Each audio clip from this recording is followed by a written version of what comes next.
ఈరోజు ఒక ప్రత్యేకమైన వర్తమానం మనం నేర్చుకుందాం. చూడండి, రోమీయులకు రాసిన పత్రిక 13వ అధ్యాయము 1వ వచనం. రోమీయులకు రాసిన పత్రిక 13వ అధ్యాయము 1వ వచనం. ప్రతివాడును పై అధికారులకు లోబడి ఉండవలెను, ఎలయనగా దేవుని వలన కలిగినది తప్ప మరి ఏ అధికారమును లేదు. ఉన్న అధికారములు దేవుని వలననే నియమింపబడి ఉన్నవి. ఈరోజు మన వాక్య భాగం యొక్క టైటిల్ ఏంటంటే అధికారులకు లోబడి ఉండవలెను.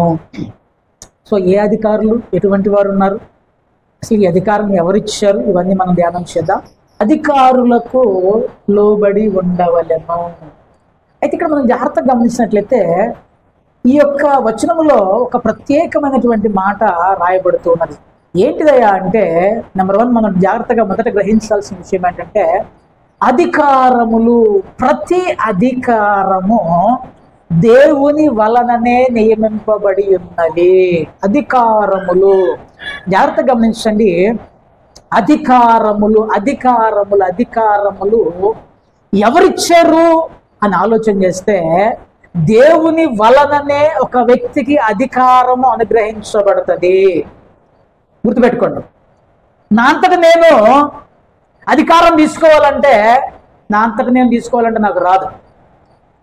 తూర్పు నుండి అయినను పడమటి నుండి అయినను హెచ్చు కలగదు.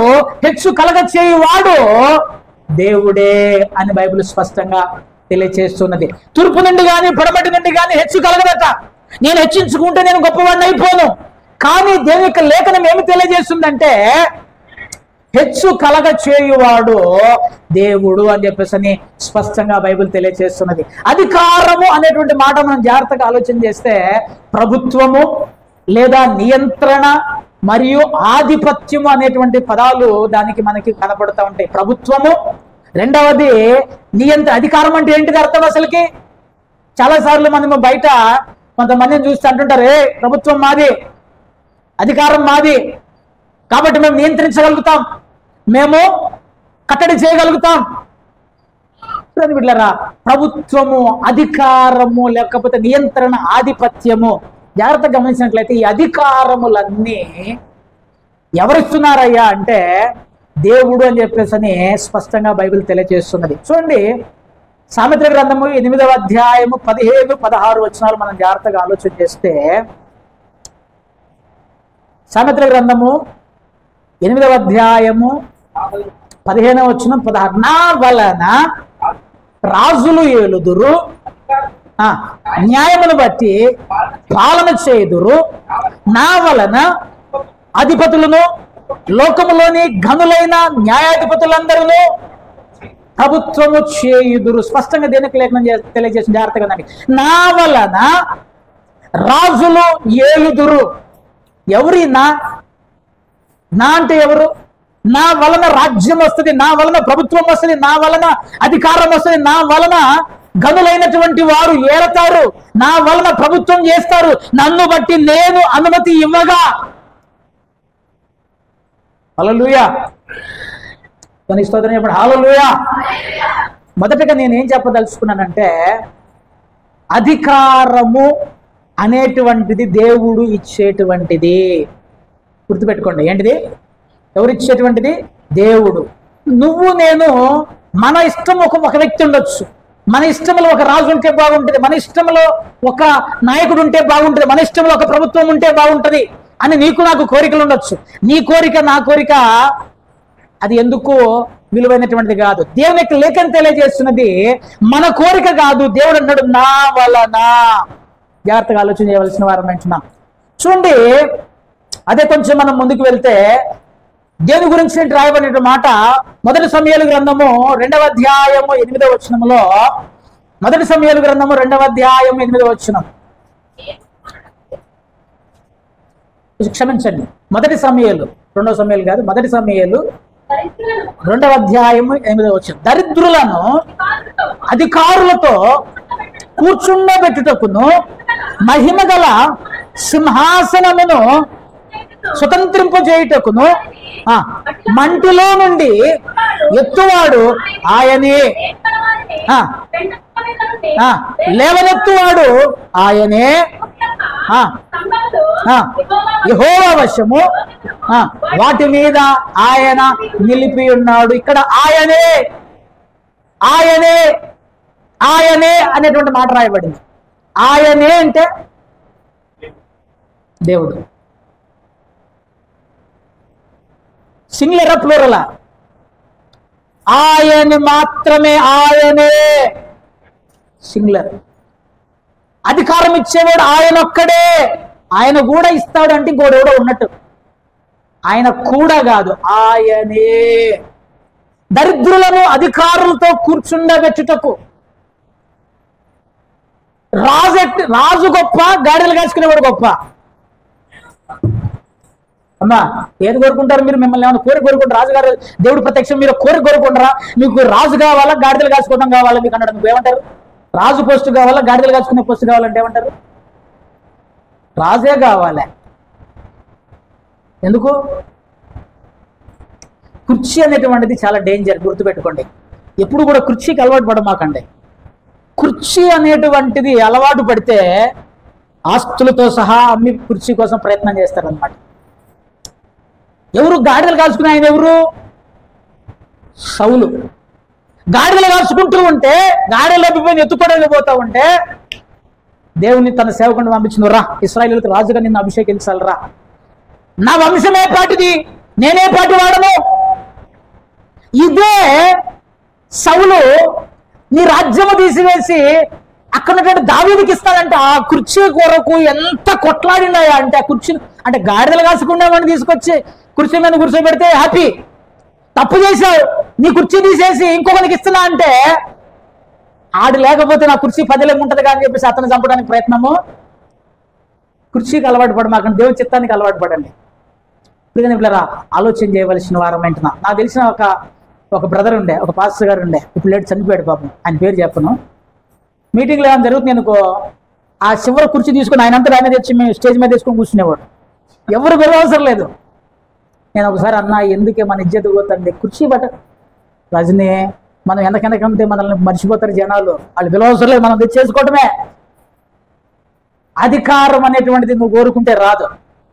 మనము దేవుని చిత్తములో ఉన్నట్లయితే, దేవుని ప్రణాళికలో ఉన్న దేవుడు చూడండి, దరిద్రులను అధికారులతో కూర్చుండబెట్టుటకు, మహిమ గల సింహాసనమును స్వతంత్రింపజేయువాడు, మంటిలో నుంచి వారిని లేవనెత్తువాడు, గొర్రెలు కాసుకునేటువంటి దగ్గర నుంచి ఆయన్ని పైకి లేవనెత్తువాడు, నీ యొక్క మొదటి స్థితి నుంచి ఈ రోజు ఉన్న స్థితి వరకు తీసుకురాగలిగిన వాడు, నీకు అధికారం ఇచ్చిన వాడు, నిన్ను ఉన్నతమైన స్థితిలో ఉంచేటువంటి వాడు ఎవరు? ఆయనే. ఆయనే. దేవుని సోదరుడు చెప్పాడు హల్లెలూయా. దేవుడు అధికారం, అందుకంటాడు ఆ దేవుని వలన నియమింపబడినవి, ఆయన వలన తప్ప ఏ అధికారం లేదు అని రాయబడింది. మనం జాగ్రత్తగా ఆలోచన చేయవలసిన వారం ఏంటన్నా. కొన్ని మాటలు నేను మీకు చెప్తాను చూడండి. దానియేలు గ్రంథము 2వ అధ్యాయము 21 వచ్చి చదవండి. దానియేలు గ్రంథము 2వ అధ్యాయం 21 వచ్చిన. ఆయన కాలములను సమయములను మార్చువాడై ఉండి రాజులను త్రోసివేయచ్చు నియమించుచు ఉన్నవాడును, వివేకమును జ్ఞానులకు జ్ఞానమును వాడునై ఉన్నాడు. ఆయన ఏంటి? ఈయనకున్నటువంటి పవర్ ఎటువంటి వాడు? నీ దేవుడు, మనం ఆరాధించినటువంటి దేవుడు ఎటువంటి వాడు? ఆయన కాలములను సమయములను మార్చువాడు, రాజులను త్రోసివేయును, రాజులను నియమించును. ఏం చేస్తాడు ఆయన? రాజులను తొలగిస్తాడు, రాజులను నియమిస్తాడు. ఆయన శక్తి కలిగినటువంటి వాడు, సామర్థ్యం కలిగినటువంటి వాడు. చాలాసార్లు ప్రార్థనలు చేస్తుంటాం మనం, పెద్ద పెద్ద పాస్టర్లు కూడా మీటింగ్లు పెట్టి ప్రార్థనలు చేస్తుంటారు. మీటింగ్లు పెట్టి ప్రార్థన చేస్తుంటాం. సంఘంలో ప్రార్థన చేయండి, ఫలానా గవర్నమెంట్ రావడానికి వీల్లేదు, ఫలానా వ్యక్తి కుర్చీలో కూర్చోడానికి వీల్లేదు, ప్రార్థన చేయండి. కరెక్టేనా ఇది? కదా? ఎందుకని? ఆ ఫలానా వ్యక్తిని నియమించాలని చెప్పేసి దేవుడు డిసైడ్ చేసిన తర్వాత నువ్వు ఇక్కడ మోకరించి ప్రభువా ఆయన తీసుకురావద్దంటే ఎట్ట కుదురుతుంది? ఎవరిని నియమించాలో, ఎవరిని ఎప్పుడు రాజ్యాధికారం మీదకి తీసుకురావాలో దేవుని చిత్తం, దేవుని ఇష్టం. ఆయనే నియమిస్తాడు. ఆ నియమ ప్రకారం నిలబడకపోతే, దేవుని యొక్క చిత్త ప్రకారం నిలబడకపోతే ఆయన తొలగించేవాడు కూడా ఆయనే. కనుక నువ్వు నేనేం ప్రార్థన చేయాలి తెలుసా? ప్రభువా, నీ చిత్తం అయితే, నీ చిత్తంలో ఉన్నటువంటి వ్యక్తిని రాజుగా, మన చిత్తం కాదు ఎప్పుడు కూడా గుర్తుపెట్టి. నాకు ఒక వ్యక్తి అంటే బాగా ఇష్టం, ఈయన అని ఎప్పుడు మనం కోరుకోకూడదు. దేవుని ప్రణాళిక ప్రకారము మనము ముందుకి వెళ్ళవలసిన వారమంటే, ఆయన రాజులను నియమించేవాడు, రాజులను తొలగించేవాడు, ఆయన చేతిలో సమస్తము ఉన్నాయని చెప్పేసి బైబిల్ స్పష్టంగా తెలియజేస్తూ ఉన్నది. చూడండి ప్రేమరా, అదే కొంచెం ముందుకు వస్తే 5వ అధ్యాయము 18వ వచనం మనం జాగ్రత్తగా చదివినట్లయితే, 5వ అధ్యాయం 18వ వచనం చిత్తగించుము. 18 కూడా చదవండి. మహోన్నతుడకు దేవుడు మహర్దశను, రాజ్యమును, ప్రభావమును ఇచ్చను. ఇచ్చినందున చంపగోరెను, వారిని చంపెను. ఎవరిని రక్షింపగోరెను, వారిని రక్షించను. హెచ్చింపగోరెను, వారిని హెచ్చించను. పడవేయగోరెను, పడవేసను. కాబట్టి సకల రాష్ట్రములను, జనులను వారును అతనికి భయపడుచు వణుకుచునుండిరి. జాగ్రత్తగా వినండి. ఈయన పేరు బెల్షస్సరు. ఇప్పుడు ఎవరితోటైతే దానియేలు భక్తుడు ఎవరితోటైతే ఇక్కడ ఈ సమయంలో మాట్లాడుతున్నాడు, ఆ రాజు పేరు బెల్షస్సరు. ఎవరి గురించి చెప్తున్నాడు? వాళ్ళ నాన్న అయినటువంటి నెబుకద్నెజరు గురించి చెప్తున్నాడు. నెబుకద్నెజరు గురించి వివరణ ఇది. రాజా, చిత్తగించుము, మీ తండ్రి అయినటువంటి నెబుకద్నెజరుకు దేవుడు, మహోన్నతుడకు దేవుడు మహర్దశను, రాజ్యమును, ప్రభావమును, ఘనతను నీ తండ్రి నెబుకద్నెజరుకు ఇచ్చెను. ఎవరిచ్చారు? మహోన్నతుడగు దేవుడు. హల్లెలూయా. ఏమేమి ఇచ్చినట? మహర్దశ. మహర్దశ. అబ్బా, వాని దశ తిరిగిపోయిందయ్యా. ఈ రేఖ ఇటు నుంచి ఇటు తిప్పాడు, అటు తిరిగిపోయింది కాదు. ఈ గోడ పగలగొట్టి అక్కడ పెట్టాడు. ఈ వాస్తు బాగాలేదని ఈ గోడను తీసి అక్కడ పెట్టేసరికి బా, ఏ మెజారిటీతో గెలిచాడయా. అంతేనా? గోడలు పగలగొట్టి తలుపులు మార్చేలేక మెజారిటీతో గెలిచాడా? మరి ఆ తర్వాత అదే తలుపు మార్చిన తర్వాత కూడా ఓడిపోయారుగా.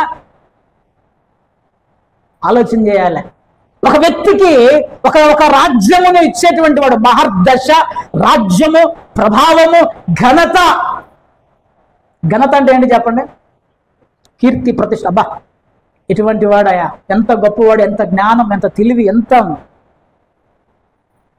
దేవుడు అతనికి ఇట్టి మహర్దశను ఇచ్చినందున, నేను పొందుకున్నందున కాదు, నేను సంపాదించుకున్నందున కాదు, నేను తెచ్చుకున్నందున కాదు, నాకు దేవుడు ఇచ్చినందున. అతడు ఎవరిని చంపకూరాడు, వాడిని చంపాడు. అతడు ఎవరిని రక్షించకూరాడు, వాడిని రక్షించాడు. ఇష్టం వచ్చినట్టు చేయగలిగాడు, ఇష్టం వచ్చినట్టు చేయగలిగాడు. అయితే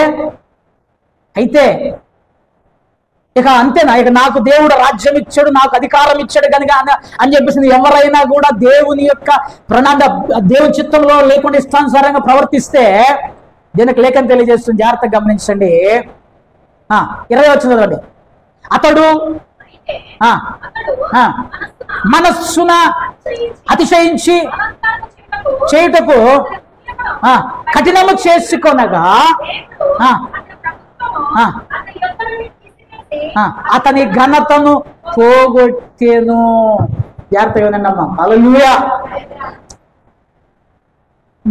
ఏమి ఎంత మెజారిటీ అయ్యా. అయితే ఏమైంది? అతడు తన మనస్సును అతిశయించడం అంటే మీకు మళ్ళా చెప్తున్నా, నీకున్నటువంటి దాన్ని బట్టి ఏ రోజైనా గర్వము నెత్తికెక్కటానికి ప్రయత్నం చేస్తే గుర్తుపెట్టుకో, కొద్ది రోజుల్లో నువ్వు నాశనం కాబోతున్నావని అర్థం. నేనైనా సరే నాకు ఎప్పుడైతే నాకున్నటువంటి స్థితిని బట్టి, నాకున్నటువంటి బంగారాన్ని బట్టి, నాకున్న డబ్బుని బట్టి, లేకపోతే ఇంకోటి నాకున్న జ్ఞానమును బట్టి కానీ, నాకున్నటువంటి ఈ సామర్థ్యాలను బట్టి, నాకున్నటువంటి ఈ దేనిని బట్టి అయినా సరే నేను అతిశయించినట్లయితే, నేను హెచ్చించుకున్నట్లయితే, నేను గొప్పగా ఊహించుకుని గర్వించినట్లయితే, మనస్సును అతిశయించడు. ఏమనుకోలే, పొద్దున్న లేచి అటు ఇటు తిరుగుతా రాజ్యాన్ని చూసి, అబ్బా ఏం గచ్చినవరా నువ్వు అన్నాడు, అంతే. ఇంకేమనలే అస్సలుకి. మీరు చూడండి, మీరు బైబిల్ చదువుకున్న తర్వాత పొద్దున్నే లేచాడు, ఆ రాజ్యాన్ని చూశాడు, బాబా ఏం శబ్బాష్ బిడ్డ అని ఒక్క తనను తానే జబ్బు చూసుకున్నాడు. కథం, దేవుడు ప్రత్యక్షమయ్యాడు, అంతే. గడ్డి తింటావు బిడ్డ, నీకు గడ్డి తినిపిస్తా చూడు అని అన్నాడు. అతడు అతిశయించినందున దేవుడు అతని ప్రభుత్వము అతని యొద్ద నుండి తీసి అతని ఘనతను పోగొట్టెను. ఇప్పుడు చెప్పండి, రాజ్యము ఇచ్చువాడు, అధికారం ఇచ్చినవాడు ఆయనే, అధికారమును తీసివేసిన వాడు కూడా ఆయనే. కనుక మనం గ్రహించాల్సిన విషయం ఏంటంటే, అధికారం ఉన్నది కనుక ప్రతి అధికారము దేవుని వలన వచ్చేటువంటిది అనేటువంటి విషయాన్ని మనం గమనించవలసిన వారం ఉంటున్నాం. చూడండి కిందకి 5వ అధ్యాయం 24వ వచనంలో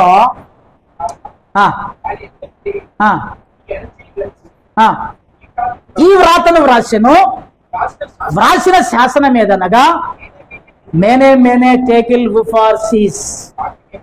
చాలు, అసలు ఈ వాక్య భావమేమనగా,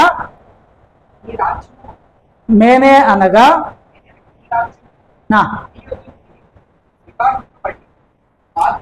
25వ వచనమేనా?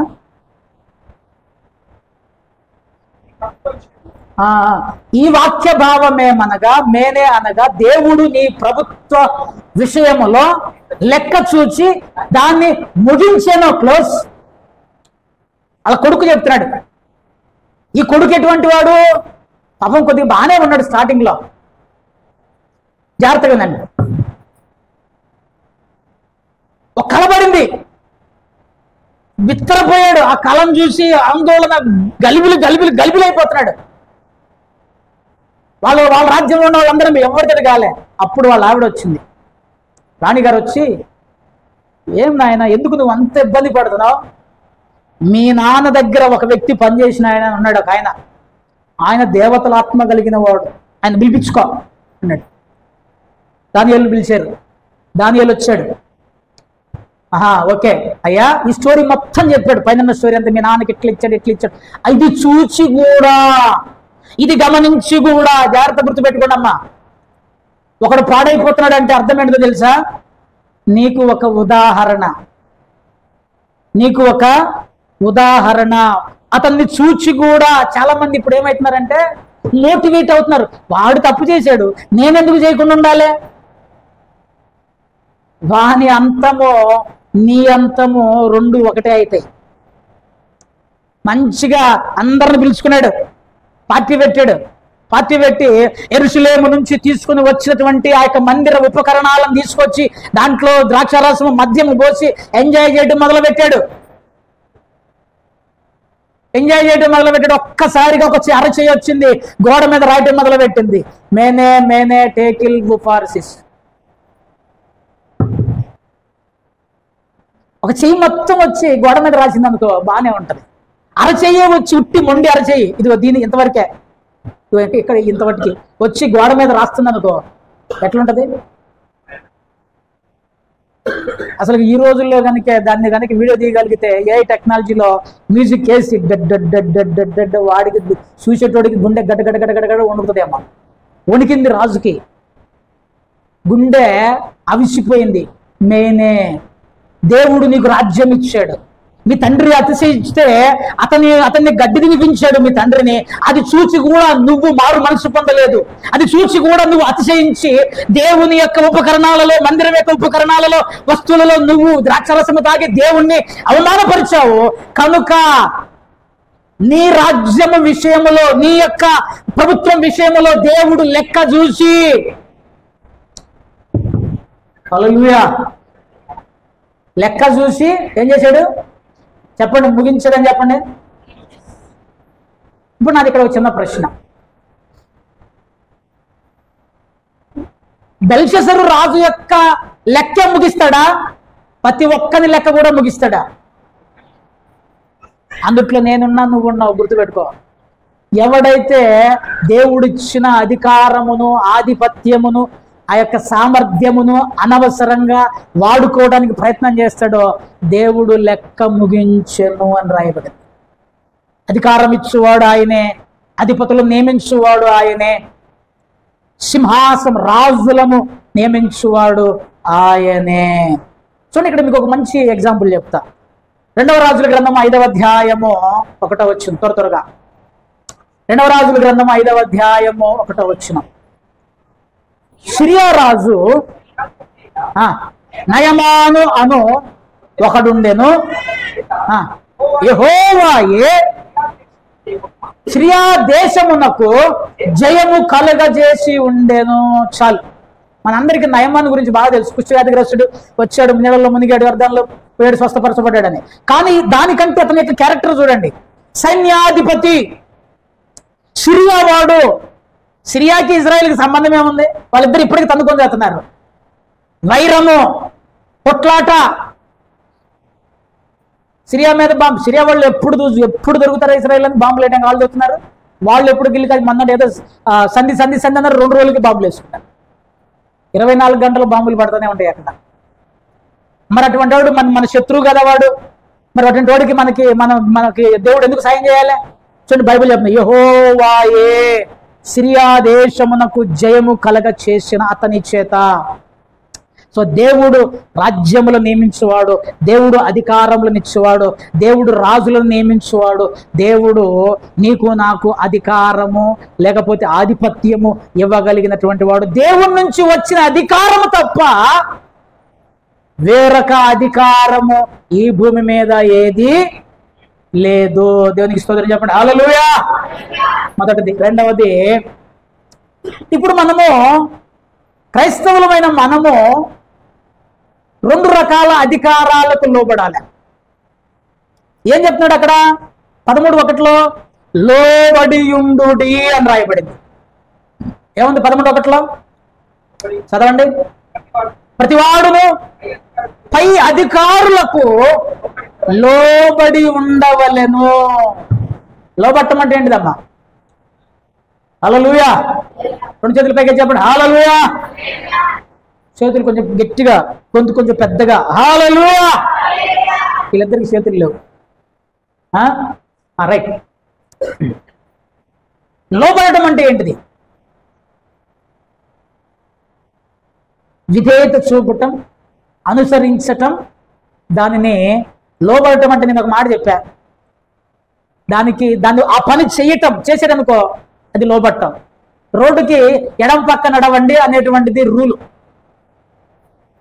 నేను ఎడం పక్కనే నడుస్తా, కుడి పక్కే నడుస్తా అన్నాం అనుకో, కుడి పక్కే డ్రైవ్ చేస్తా అన్నాం అనుకో, అది లోబడటం, అతిక్రమించటం. సో లోబడటం అంటే ఉన్న చట్టాలకి, ఉన్నటువంటి ఆజ్ఞలకి, ఉన్నటువంటి నియమాలకి విధేయత చూపటం. సో లోబడి ప్రతి అధికారము, క్రైస్తవులు ఇక్కడ జాగ్రత్తగా గమనిస్తే 2 రకాల అధికారాలకు లోబడాలి. ఎన్ని రకాల అధికారాలు? ఈ 2 అధికారములు ప్రభు దేవుని వల్ల వచ్చేటువంటివే. జాగ్రత్తగా చూడండి, రండి. మొదటిది ఏంటిదయ్యా అంటే ప్రభుత్వం. మొదటి అధికారము ప్రభుత్వం. ఇప్పుడు మనం గవర్నమెంట్కి లోబడాలా లేదా? మా ప్రభుత్వం ఇక్కడిది కాదు, మా దేశం ఇది కాదు, మేము పరలోకవాసులము, మేము అక్కడికి పోతాము, కాబట్టి ఈ దేశ చట్టాలు మాకు వర్తించవు అంటారా? ఖచ్చితంగా మనం ప్రభుత్వానికి లోబడాల్సిందే. చూడండి, మీకు కొన్ని విషయాలు నేను మీకు చూపిస్తా. చూడండి, పేతురు రాసిన మొదటి పత్రిక 2వ అధ్యాయము 14వ వచనం. పేతురు రాసిన మొదటి పత్రిక 2వ అధ్యాయము 14వ వచనం. రాజు అందరికిని అనియు దుర్మార్గులకు మెప్పు కలుగుటకును రాజు వలన పంపబడిన వారనియు వారికి లోబడి ఉండుడి. ఆ రోజుల్లో రాజ్యం ఉన్నది కాబట్టి, రాజులు ఉన్నారు కాబట్టి రాజులకు లోబడమని చెప్తుంది. ఇప్పుడు రాజులు పోయారు, రాజ్యాలు పోయినాయి, ప్రభుత్వం వచ్చింది. అందుకనే ప్రభుత్వము మరియు నాయకులు అంటే అధికారులు. నువ్వేందా కలెక్టర్ గారు, నువ్వు మాకు కలెక్టర్, నువ్వు గవర్నమెంట్ కలెక్టర్ గారు, నాకు కాదని చెప్తావా? నువ్వు వారికి మనము లోబడి ఉండాలి అని చెప్పేసి స్పష్టంగా దేవుని యొక్క లేఖనం తెలియజేస్తున్నది. చూడండి, అధిపతులకును అధికారులకును లోబడి విధేయులుగా ఉండవలెనని తీతుకు రాసిన పత్రిక 3వ అధ్యాయం 1వ వచనములో మరలా పౌలు గారు తీతుకు తెలియజేస్తూ అక్కడ ప్రజలకి వారి మనస్సులో పెట్టుకోమని చెప్పు, అధిపతులకు అధికారులకు లోబడి ఉండవలెను. హల్లెలూయా. భారతదేశంలో చట్టాలు ఉన్నాయి. ఈ దేశ పౌరులంగా, ఈ దేశంలో నివసించేటువంటి వారముగా ప్రతి రాష్ట్రానికి ఆ రాష్ట్ర పరిధిలో చట్టాలు ఉన్నాయి. సో వాటికి మనము లోబడాలి, వాటికి మనము విధేయత చూపాలి, వాటిని మనం అనుసరించాలి. వాటికి మనము ఖచ్చితంగా చట్టాలను గౌరవించవలసిన బాధ్యత ప్రతి క్రైస్తవుడి మీద ఉన్నది. నేను చట్టాన్ని గౌరవించను, నేను చట్టానికి లోబడను, మా చట్టం వేరు, మా రాజ్యం వేరు, మా ప్రాంతం వేరు, మా దేశం ఇది కాదు, మనం పరలోక వాసులమే అయినా ఈ భూమి మీద ఉన్నంత కాలం మనము చట్టాలకు లోబడవలసిన వారమై ఉంటున్నాము అని చెప్పేసి బైబిల్ స్పష్టంగా తెలియజేస్తుంది. అందుకనే యేసుక్రీస్తు ప్రభువారు ఒక చోట మాట అంటే మత్తయి శుభవార్త 22వ అధ్యాయము 21వ వచనం, అందుకైన కైసరువి కైసరుకి చెల్లించుడని వారితో యేసుక్రీస్తు ప్రభు దగ్గర కొంతమంది పరిచయులు తెలివితో యుక్తితో వచ్చారు. అయ్యా, మేము కైసరికి పన్ను చెల్లించడం న్యాయమా? ఎందుకంటే ఈయన బోధ ఎంతే ఉంది, నా తండ్రి పరలోకంలో ఉండడు, మా రాజ్యం అది, మా రాజ్యం అది అని చెప్తాడు ఈయన. ఈ రాజ్యంలో ఈ భూమి మీద కైసరికి పన్ను చెల్లించడం న్యాయమా అని అడగగానే యేసుక్రీస్తు ప్రభు వారు అయితే మీ దగ్గర ఒక నాణ్యం చూపించండి అన్నాడు. ఒక వ్యక్తి తీసి ఒక నాణ్యం, దాని మీద బొమ్మ, రూపు, చేవ్రాత ఎవరివి? కైసరువి. అచ్చా, అట్లాగా కైసరికి ఇచ్చేయండి, దేవునికి ఇచ్చేయండి అన్నాడు. కైసరు పన్ను కట్టు, కైసరికి ఇచ్చేయి. పన్నులు కడుతున్నారా? ప్రతి ఒక్కరు విధిగా మనం పన్నులు కట్టాలి, ట్యాక్స్ పేయర్స్గా మనం ఉండాలి. కొంతమంది ఎగ్గొట్టేటువంటి వాళ్ళు ఉంటారు. సో మనము దేవుని బిడ్డలమైన మనము అటువంటి పనులు చేయడానికి వీలు లేదు. ఖచ్చితంగా మనము తూచా తప్పగా ప్రభుత్వం యొక్క రూల్స్ ని మనము పాటించవలసిన వారమై ఉంటున్నాం. కైసరికి ఇవ్వండి, దానికి పోవాల్సిందే. రెండవది దేవునికి రావాల్సిందే అని చెప్పేసి చెప్పినట్లుగా మనం చూస్తాం. చూడండి, ఇంకొక చోట ఇదే మత్తయి శుభవార్త 17వ అధ్యాయం 27వ వచనంలో యేసుక్రీస్తు ప్రభు వారి దగ్గరికి 60 షెకెలు పన్ను వసూలు చేసే బ్యాచ్ వచ్చారు. హల్లెలూయా. 2 చేతులు పైకి ఎత్తండి, చెప్పండి, ఇప్పుడు చెప్పండి. హల్లెలూయా. 60 షెకెలు పన్ను వసూలు చేసేవాళ్ళు వచ్చి, ఏమయ్యా మీ గురువు గారు పన్ను కట్టడా అని అడిగారు. యేసుక్రీస్తు ప్రభు వారు మాట అంటున్నాడు చూడండి. అప్పుడు పేతురుతో మాట్లాడుతున్నాడు మాట, చేయకుండాట్లు పోయి వేసి పైకి వచ్చు చేపను పట్టుకుని తెరచిన ఎడలా దొరుకును, నీ కొరకును వారికి ఇమ్మని అతనితో చెప్పాను. జాగ్రత్తగా వినండి. ఎప్పుడైతే వీళ్ళు వచ్చి యేసుక్రీస్తు ప్రభు వారిని అడిగారో యేసుక్రీస్తు ప్రభు ఒక మాట అంటాడు, పన్ను కట్టాల్సినటువంటి వాళ్ళు అన్యులే కానీ కుమారులు కాదు అంటాడు. మీరు ఆ మాట పైన ఉంటుంది, చదువుకోండి. పన్ను కట్టేటువంటి వారు 26వ వచనం చదవండి ఒకసారి. అన్యుల యొద్దనే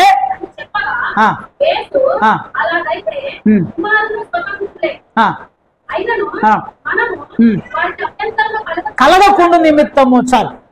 పన్ను ఎవరు కట్టాలి అంటే అన్యులు అని చెప్పేసి అనేటువంటి అక్కడ వర్తమానం వస్తుంది.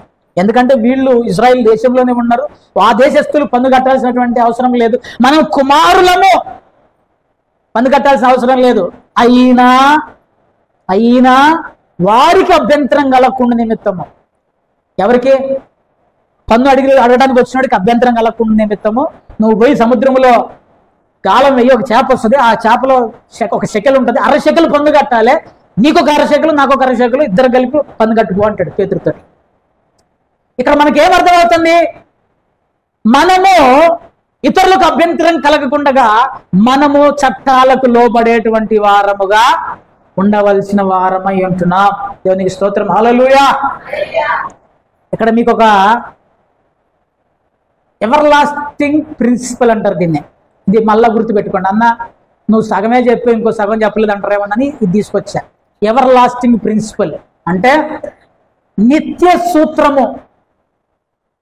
ఇది గతంలో మారదు, ఇప్పుడు మారదు, భవిష్యత్తులో కూడా మారదు. ఏంటిది అది? అధికారులకు మనం లోబడాలి, ప్రభుత్వానికి లోబడాలి. మనం ప్రభుత్వ అధికారులకు, నాయకులకు మనం లోబడవలసిన వారమై ఉంటున్నాం. అయితే దేవుని యొక్క వాక్యము అధికారులకు లోబడమని చెప్పింది కదా అని చెప్పేసి విశ్వాసానికి భంగం కలిగితే, నీ యొక్క విశ్వాసానికి భంగం కలిగితే, నీ ప్రార్థనా జీవితానికి భంగం కలిగితే, యేసు క్రీస్తును గాక వేరొక విశ్వాసానికి నిన్ను పురికొల్పితే అది ఏ అధికారమైన ఎదిరించు, ఇబ్బంది లేదు. అర్థమైంది ఈ మాట? అబ్బా మీరు అధికారులకు లోపడమన్నారు కదన్నా, అందుకనే వాడు ఆ బొమ్మని మొక్కమన్నా కూడా నేను మొక్కుతున్నా అంటానికి వీలు లేదు. నీ విశ్వాసానికి భంగం కలగనంత వరకు మాత్రమే నువ్వు అధికారమునకు లోబడాలి. నీ విశ్వాసం నువ్వు యేసు నుంచే నువ్వు జరిగిపోతూ ఉంటే ఇక ఈ భూమి మీద దేనినైనా ఎదిరించాల్సిందే. మనం ఈ భూమి మీద దేనినైనా ఎదిరించిన వాళ్ళు ఎవరైనా ఉన్నారా? పోవా, నీ జీవో లేదు, నీ బీవో లేదు, అవతల పక్క పెట్టుకో ఇసుకపై. నువ్వు జీవో ఇస్తే నేను ప్రార్థన చేయకుండా ఆగుతానా? నువ్వు జీవో ఇస్తే నేను విశ్వాసంలో ఉండకుండా ఆగుతానా? నువ్వు జీవో ఆదివారం చర్చికి పోవడానికి వీళ్ళని జీవో ఇచ్చారనుకో ఏం చేద్దాం? చింపి అవతల వాడేసి నా విశ్వాసాన్ని నేను కొనసాగిస్తాను. అధికారులకు లోబడమంటున్నావు కదా అన్న, బైబిల్ చెప్తుంది కానీ చెప్పేసి ఇట్లాంటి అధికారాలకు లోబడటానికి వీల్లేదు. షడ్రక్ మేషక్ రాజా, నువ్వు ఏం చేసినా కూడా మా దేవుడు మమ్మల్ని రక్షించుటకు సమర్థుడు, ఒకవేళ రక్షింపకపోయినాను ఈ బొమ్మకు మొక్కం. ఇట్టి శాసనము లిఖించబడినదని తెలిసినను, ఇట్టి శాసనము లిఖించబడినదని తెలిసినను దానియేలు తన మేడ గదిలోనికి వెళ్ళి ముమ్మారు తన దేవునికి ప్రార్థన.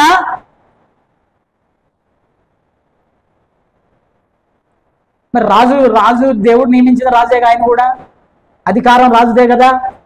రాజుకు ఎంతవరకు లోబడాలంటే యేసుకు, నా ప్రార్థనకు, నా విశ్వాసానికి ఆటంకం కలగనంత వరకు లోబడాలి.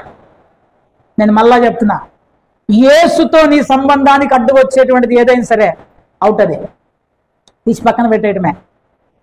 కనుక గమనించాలి, ఇది ఎవర్ లాస్టింగ్ అంటే ఎప్పటికీ మారదు ఈ సూత్రం. సో కనుక మనము ప్రభుత్వానికి మనం లోబడేటువంటి వారముగా ఉండాలి. రెండవ అధికారం ఏంటిది? ఆత్మీయ నాయకత్వానికి లోబడాలి మనం.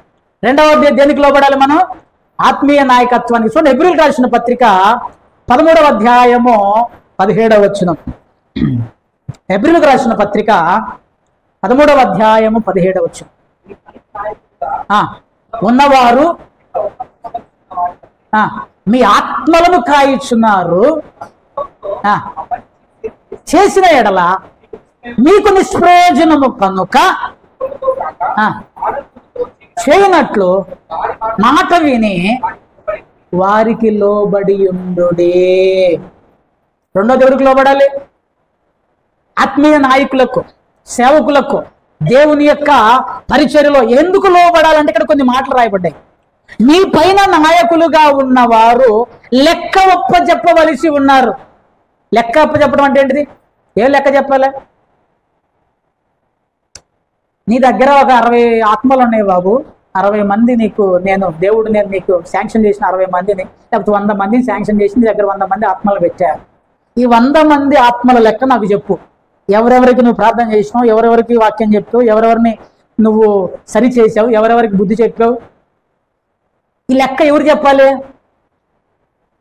అమ్మా మీ గురించి లెక్క ఎవరు చెప్పాలి? కాపరి లెక్క చెప్పాలి. నాకే మీ గురించి తెలియలేదు అనుకో, నేనేం చెప్తా? ఏమో ప్రభు 2 లక్షల మంది ఉన్నారు, వాళ్ళలో ఎవడెవడో నాకేం తెలుసు అని చెప్పాల్సి ఉంటుంది. మీ గురించి ప్రతి ఒక్కరికి లెక్క ఒప్పజెప్పవలసిన వారి వల్లే మీ ఆత్మలను కాయుచున్నారు. వారు దుఃఖముతో ఈ పని చేసిన ఎడల, దుఃఖముతో అంటే ఎవరిల్లు? ఆ పని దుఃఖంతో ఎవరు చేస్తున్నారు? ఒకవేళ మీ సేవకుడు దుఃఖపడుతూ మీకు పరిచర్య చేసిన ఎడల మీకు ఉపయోగం లేదు. అదే మాట చెప్తుంది అక్కడ. వారు దుఃఖముతో ఆ పని చేసిన ఎడల, ఏ పని? మీ ఆత్మలను కాసిన ఎడల మీకు నిష్ప్రయోజనము. వారు దుఃఖముతో కాక ఆనందముతో వారి మాట విని చేయనట్లు, ఆనందముతో ఆ ఆత్మలు కాసే పని చేయనట్లు వారి మాట విని వారికి లోబడి ఉండుడి. ఏందన్నా మొత్తానికి అటు తీసుకొచ్చి ఇటు తీసుకొచ్చి నీ దగ్గరికి తెచ్చుకున్నావు అనుకుంటారేమో. అది వాక్యం, నాది కాదు. కొంతమంది ఎట్లుంటారంటే, మేము లోబడము, మాకు అన్నీ తెలుసు, వాక్యం ఈ చివరి నుంచి ఆ చివరి దాకా 10 సార్లు మేము చదివేశాము, 11 సార్లు చదివాము అన్నట్టు ఫీల్ అవుతుంటారు. పిల్లలు బిడ్డలారా, జాగ్రత్తగా ఆలోచన చేయాలి. నాకున్నటువంటి బాధ ఏంటో తెలుసా? తప్పిపోతున్నారు. కొంతమంది చూసినప్పుడు బాగా దుఃఖపడతాం, ఏడుస్తాం. ఎందుకు ప్రభువా? మీకు అర్థం కాని విషయం ఏంటంటే, నువ్వు ఎక్కడికి పోతావో నాకు తెలుసు. దేవుళ్ళ నుంచి తప్పిపోతే ఎక్కడికి పోతావు? నీకు ఇప్పుడు మనకు అర్థం కాదు. ఇప్పుడు నేనే సరే, నేను ఇప్పుడు తప్పిపోతున్నాను అనుకో, నా నిమిత్తము దుఃఖపడేటువంటి ఆయన ఒక ఆయన ఉన్నాడు. ఎందుకు దుఃఖపడుతున్నాము? ఎందుకంటే చివరి అల్టిమేట్గా ఎక్కడికి పోతావో అర్థమవుతుంది కాబట్టి. ఒకని మార్గము వాని దృష్టికి యథార్థముగా కనపడుతుంది, తుదకు అది నాశనమునకు మరణమునకు దారి తీయును. గమనించండి. లోబడటానికి అధికారులకు, అంటే మీ పైన నాయకులుగా ఉన్నటువంటి వారు, మీ గురించి రెస్పాన్సిబిలిటీ వాళ్ళకున్నది కనుక లోబడండి. కొద్దిగా గొప్ప అప్పుడప్పుడు కొద్దిగా మా ముఖాల్లో నవ్వు వస్తుంది. నా ముఖంలోనైతే కనపడకుండా నవ్వు వస్తుంది. ఎప్పుడో చెప్పమంటారా? ఫస్ట్ సండేకి. ఎందుకు? కొద్దిగా అందరూ అమ్మాయి వాస్తవం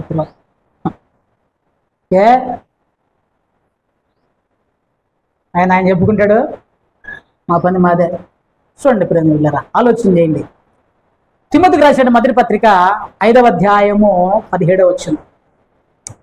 తిమోతికి రాసిన మొదటి పత్రిక 5వ అధ్యాయం 17.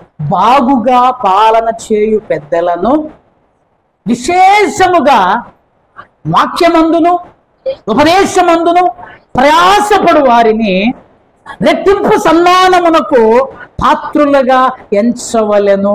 జాగ్రత్తగా వినండి. విశేషంగా ప్రయాసపడుతున్నారు, నువ్వు మాట ఏంటలేవు.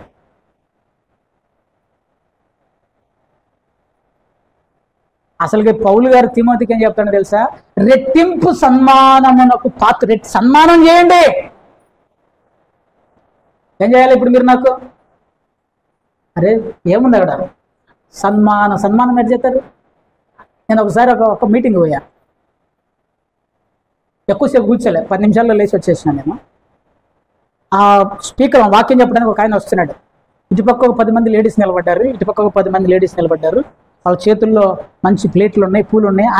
ఆయన కారులోకి వెళ్ళి దిగాడు. వీళ్ళు మ్యూజిక్ స్టార్ట్ చేశారు. అక్కడ బ్యాండ్ మేళం ఉంది, అంటున్నారు. వీళ్ళు వేసుకుంటారు, ఆయన నడుచుకుంటా వచ్చింది. అబ్బా, మీకు ఎట్లాంటి సన్మానం కావాలంటే మా దగ్గర మస్తు పూలు ఉన్నాయా అంటారా? మస్తు పూలు ఉన్నాయి మా దగ్గర. మీకు ఎట్లాంటి సన్మానం కోరుకుంటే ఈ పాటికి రోజుకోసారి చేస్తామన్నా, మీ పూలకేం తక్కువ మన దగ్గర అంటారా? సరే, నేను ఇప్పుడు మిమ్మల్ని ఇంకొక ప్రశ్న అడుగుతున్నా. ఎంతమందికి సేవకుడిని సన్మానించాలి అనే కోరిక ఉంది ఎక్కడ మీకు? హల్లెలూయా. కూర్చోరా. నేను అడిగిన ప్రశ్న జాగ్రత్తగా వినండి. మీలో ఎంతమందికి చేయెత్తాలే? అర్థమవుతుందా? మీలో ఎంతమందికి సేవకుడిని సన్మానించాలి అనే కోరిక ఉంది? కోరిక ఉందన్న వాళ్ళు చేతులు ఎత్తండి. మాకు వద్దన్న వాళ్ళందరూ చేతులు తెలిసింది. రైట్, మీ అందరికి కోరిక ఉంది కదా. సన్మానించడం అంటే ఏంటో నేను చెప్తా. రైట్, అసలు వీళ్ళు ఏం పని చేస్తున్నారు? విశేషముగా వాక్యమందును ఉపదేశమందును ప్రయాసపడు వారిని. ప్రయాస ఏంటిది? వాక్యము ఉపదేశము దేవుని వాక్యమును మీకు ప్రకటిస్తూ ఉన్నారు. విశేషముగా వాక్య ప్రకటన, ఉపదేశము, దేవుని బోధ, ఉపదేశము తీసుకొచ్చి మీ దగ్గర తీసుకొస్తున్నారు. కాబట్టి వారిని మీరు రెట్టింపు సన్మానములకు పాత్రులుగా ఎంచండి. ఏంటిదయ్యా సన్మానం అంటే? ఆ యొక్క వాక్యాన్ని, ఉపదేశాన్ని అనుసరించటమే సన్మానం. ఇక అంతకుమించి సన్మానం ఇంకేమీ లేదు. లేదు మేము బంగారు కడియాలు ఇస్తామంటే తీసుకొచ్చి పెట్టండి. బైబిల్ ఏం చెప్తుందంటే, నా పిల్లలు వాక్యం అనుసరించి ప్రవర్తించుచున్నారన్న విషయము తప్ప నాకు మిక్కిలి సంతోషం ఇంకోటి లేదు అని చెప్పేసి అది యోహాను రాసినటువంటి పత్రికలో అనుకుంటా. చూడండి, యోహాను రాసినటువంటి పత్రికలో నా పిల్లలు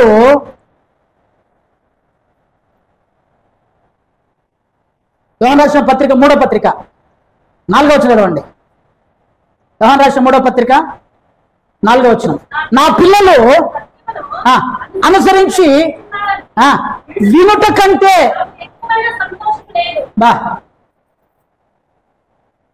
సత్యమును అనుసరించి నడుచుకొనుచున్నారు అనేటువంటిది వినటం కంటే నాకు ఇంకా మిక్కిలి సంతోషం లేనే లేదు. అధికారులకు లోబడే నువ్వు నాకు శాల్వాలు కప్పి పూలేసి గండ పేరుండాలి తొడిగి నువ్వు మాత్రము లోకంలో కలిసిపోతే నాకు వచ్చే లాభం ఏంది? అది ఏమయ్యాడు రా మనిషి అని అడిగితే ఎవడు రెస్పాన్సిబుల్? సన్మానించటం అంటే వాక్యమునకు లోబడటము. చూడండి, మీకు ఒక భక్తుడి యొక్క వేదన మీకు నేను చెప్తా. సామెత గ్రంథం 5వ అధ్యాయము 12వ వచనంలోకి రండి. 12, 13 వచనాలు చదవండి. ఒకడు దుఃఖపడుతూ ఉన్నాడు, ఏడుస్తూ ఉన్నాడు. సామెత గ్రంథం 5వ అధ్యాయము, అయ్యో ఏం త్రోసేశారట? ఉపదేశమును నేను ఎట్లు త్రోసివేసి తిని నా హృదయము తృణీకరించెను, వినకపోతిని. అయ్యో అయ్యో అంటే ఏంటిది? ఏ పరిస్థితుల్లో అయ్యో అంటారు? ఇక్కడ వాడబడినటువంటి పదము బాధతో కూడినటువంటి పదం. జాగ్రత్తగా వినండి. ఎటువంటి పదం? బాధతో కూడినటువంటి. అయ్యో నేనెట్లు ఉపదేశమును త్రోసివేసి తిని. వాక్యం ప్రకటించబడుతుంది.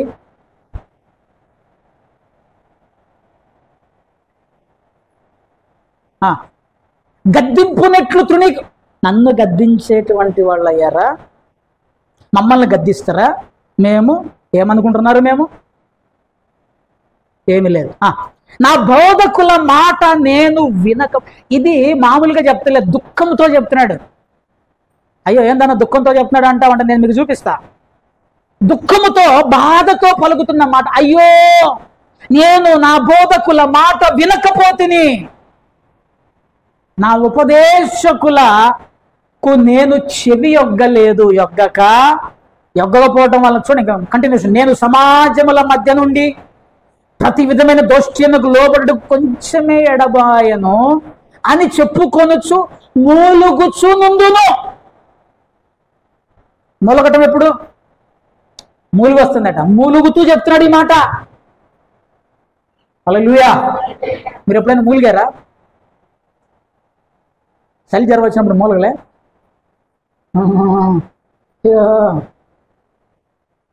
ఈయన చలి జ్వరం రాకుండానే మూలుగుతున్నాడు.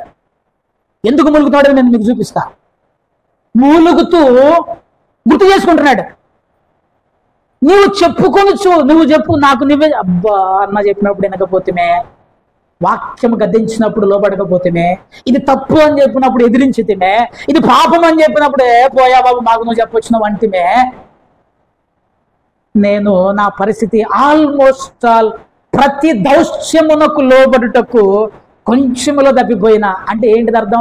ఆల్మోస్ట్ నేను మొత్తం మునిగిపోయా, కొంచెం మిగిలా, బయట పాపములో కొద్దిగా మిగిలా అని చెప్పేసి దుఃఖపడుతూ చెప్తున్నాడు మాట. అసలు ఎప్పుడు ఈ మాట అంటున్నాడు చూద్దాం. కొంచెం పైకి వెళ్దాం. 10వ వచనం, 10, 9 వచనాలు చదివితే, హల్లెలూయా. నీ ఆస్తి వలన పరులు తృప్తి పొందుదురు, నీ కష్టార్జితము అన్యుల ఇల్లు చేరును, తుదకు నీ మాంసమును నీ శరీరమును క్షీణించినప్పుడు అయ్యో అంటే నీకు అర్థమైందా? నీ ఆస్తి పరుల పాలవుతుంది, నీ కష్టార్జితం అన్యులు చేరుతుంది. తుదకు నీ మాంసమును నీ శరీరమును క్షీణించినప్పుడు, నీ శరీరము క్షీణించినప్పుడు, నీ మాంసము క్షీణించినప్పుడు అయ్యో. ఇటువంటి సందర్భంలో అయ్యో అనేటువంటిది ఎట్లా వస్తుంది తెలుసా? ఊహించుకొని చూడండి ఎట్లా వస్తుందో. మాంసము క్షీణించి శరీరము క్షీణించినప్పుడు వచ్చేటువంటి స్వరం ఎట్లా ఉంటుంది? అయ్యో ఎందా నువ్వు ఊరికే మాట్లాడుతున్నావు అంటారా? అది డెప్త్ నాభిలో నుంచి వస్తుంది. అసలు ఎందుకు ఈ కష్టమంతా? నేను నా సేవకుల మాట వినకపోతుంది. ఏం వినలేదట? పైన మొత్తం చెప్తాడు, నా కుమారుడా జార స్త్రీయుండు జాడలకు పోకుము, నా కుమారుడా పాపమునకు దూరముగా ఉండుము, నా కుమారుడా నిద్రపోమాకండి. హల్లెలూయా. నా కుమార్తెలారా నిద్రపోమాకండి. జార స్త్రీ ఉండు జాడలకు పోకుము, దాని పెదవులు నువ్వు తేనెగారతాయి కానీ సర్ప విషయం మొత్తం చెప్పుకుంటూ వస్తాడు. ఎంత చెప్పా పోయా, నా కుమారుడా పాపము జోలికి పోకు, నా కుమారుడా తప్పు చేయమాకు, నా కుమారుడా పరుల జోలికి పోమాకు, చెడు చేయమాకు, తప్పు చేయమాకు, పాపం చేయమాకు. అబ్బా చెప్పిందే చెప్పాడు. ఒక టైం వస్తుంది, అప్పుడు శరీరము క్షీణిస్తుంది, నీ ఆస్తి పాడైతుంది, నీ ఇల్లు పాడైతుంది, నీ శరీరము నశించిపోతుంది. అందుకనే దేవుడు ముందే హెచ్చరిస్తున్నాడు, నీ ఆత్మను తీసుకుపోయి లెక్క చెప్పవలసిన వాళ్ళు కనుక సేవకులకు లోబడండి, ఆత్మీయ అధికారమునకు లోబడండి అని చెప్పేసి అని బైబిల్ తెలియజేస్తుంది. ఎలా లోబడాలో తెలుసా? 13వ అధ్యాయం 5వ వచనం, రోమీయులకు రాసిన పత్రిక 13వ అధ్యాయము 5వ వచనం. కాబట్టి ఆగ్రహ భయమును బట్టి మాత్రము కాక లోబడి ఉండుట ఆవశ్యకము. దేన్ని బట్టి లోబడాలి? జాగ్రత్తగా వినండి అమ్మా. దేన్ని బట్టి లోబడాలి? మనస్సాక్షిని బట్టి.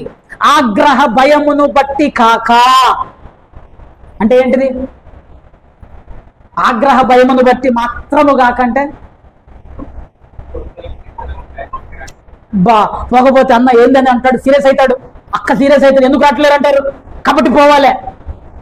మేము సీరియస్ అవుతామని, మేము కోపడతామని భయంతో రాగమాకండి చెప్తుంది బైబిల్లో. ఆగ్రహ భయమును అంటే మనుషులు ఏదో అంటారని రామాకండి అని చెప్తుంది. మనస్సాక్షిని బట్టి అంటే మనస్ఫూర్తిగా హృదయపూర్వకంగా నేను వెళ్ళాలి, నేను ఆరాధించాలి, ఈ పని ఇదిగో అన్నకు తెలిసినందుకో పిలుస్తాడు, రెండు టప అంటాడు. అందుకు లోబడమాకండి. ఎందుకు లోబడాలి? నీ మనస్సు అచ్చిని బట్టి. అయ్యో నేను దేవుని దగ్గర నిలబడ్డప్పుడు ఈ మనస్సు నాకు విరోధంగా సాక్ష్యం చెబుతుంది కనుక నేను నా మనస్సాక్షిని బట్టి నువ్వు లోబడాలి. మనస్సాక్షిని బట్టి. నీకు మనస్సాక్షి ఉన్నది, అది చెప్తుంది తప్పు ఒప్పు. ఖచ్చితంగా నేను చెప్తున్నా ప్రియని బిడ్డలారా, ప్రతి ఓనికి మనస్సాక్షి ఉంది, నాకుంది, నీకుంది, ప్రతి ఒక్కరికి ఉంది.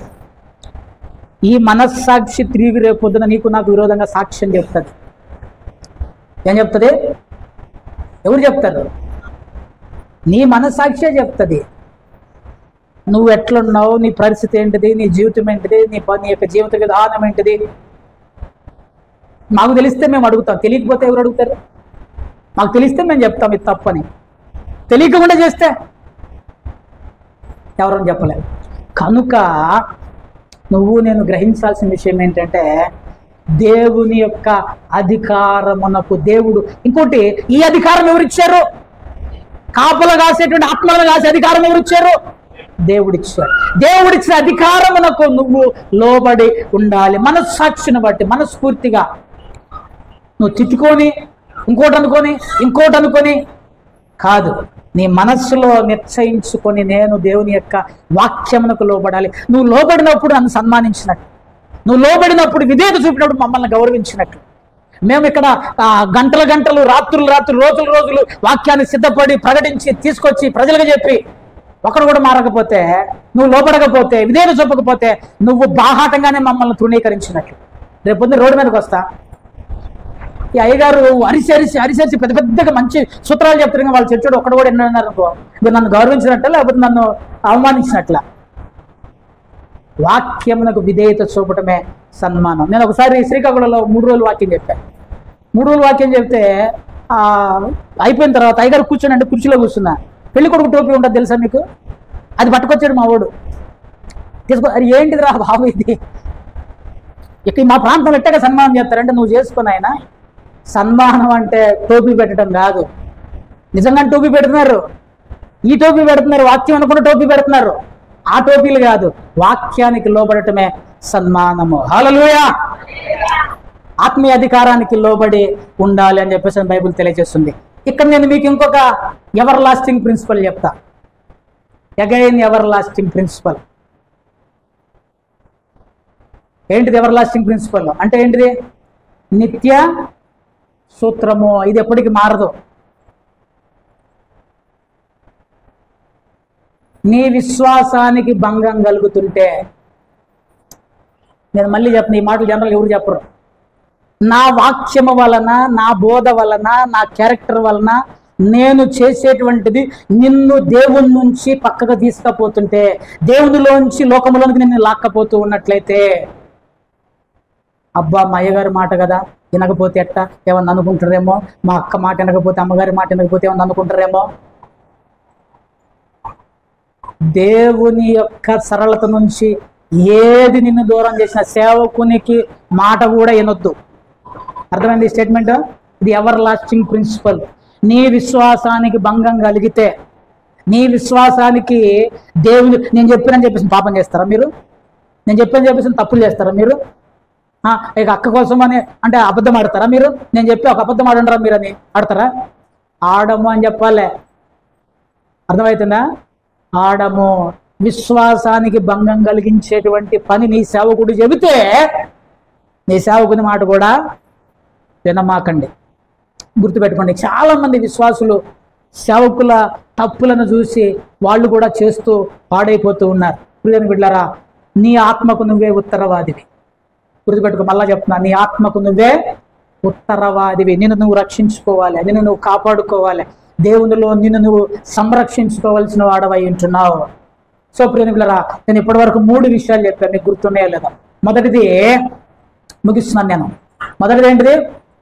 ప్రతి అధికారము దేవుడిచ్చినటువంటిది. ఈ భూమి మీద ఉన్న అధికారాలు, ఒక వ్యక్తి కార్పొరేటర్ గెలిచాడు, ఒక వ్యక్తి కార్పొరేటర్ గెలిస్తే ఎవరు గెలిపించారు? దేవుడిచ్చాడు. అలాగని చెప్పేసి నా వ్యక్తి వచ్చి నువ్వు దేవుళ్ళలో ఉండడానికి లేదంటే నీ కార్పొరేటర్ పదవి నాకు అని చెప్పటమే. సో ఏ అధికారమైనా సరే దేవుడిచ్చేటువంటిదే. కనుక క్రైస్తవులు 2 రకాల అధికారాలకు లోబడాలి. ఒకటి ప్రభుత్వానికి లోబడాలి. ఎవర్ లాస్టింగ్ ప్రిన్సిపల్ ఏంది? ప్రభుత్వానికి సంబంధించి నీ విశ్వాసానికి భంగం కలిగితే ప్రభుత్వం లేదు, గిరిబత్వం లేదు, ఏమి లేదు, ఇక యేసు తప్ప ఇంకొకటి లేనే లేదు. రెండవది దేనికి లోబడాలి? ఆత్మీయ నాయకత్వానికి లోబడాలి. ఇక్కడ కూడా ఎవర్ లాస్టింగ్ ప్రిన్సిపల్ ఉంది. ఏంటిది? నీ విశ్వాసానికి భంగం కలుగుతుంటే ఏ నాయకత్వానికి నువ్వు లోబడాల్సిన అవసరము లేదు. నిన్ను నువ్వు కాపాడుకోవాలి, ప్రభువులో నిన్ను నువ్వు కట్టుకోవాల్సిన వాడవై ఉంటున్నావు. కనుక ప్రియమైన బిడ్డలారా, నువ్వు లోబడుతున్నావా? ఇది పెద్ద ప్రశ్న. నువ్వు లోబడుతున్నావా? ప్రభుత్వానికి లోబడుతున్నావా? దేవుని యొక్క సేవకుల వాక్యానికి లోబడుతున్నావా? సన్మానించటము, గౌరవించటము, పొగడటము 100 మాటలు కూడా చన్నా, నువ్వు అద్భుతంగా చెప్తావన్నా, అద్భుతంగా వాక్యం నేను అద్భుతంగానే ఉంటుంది. నువ్వు అనుసరిస్తున్నావా? అనుసరిస్తే ఇంకా అద్భుతంగా ఉంటుంది. వినటం ఎంత అద్భుతంగా ఉంటుందో అనుసరిస్తే ఇంకా మధురంగా ఉంటుంది.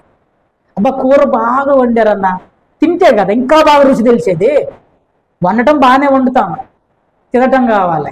కనుక ప్రియమైన బిడ్డలారా, నువ్వు లోబడుతున్నావా లేదా ఆలోచించి, ఒకవేళ దేవుని వాక్యానికి లోబడకపోతే, మీ సేవకులు దుఃఖపడుతూ మీ కొరకు ప్రార్థన చేస్తే మీకు ప్రయోజనం లేదు.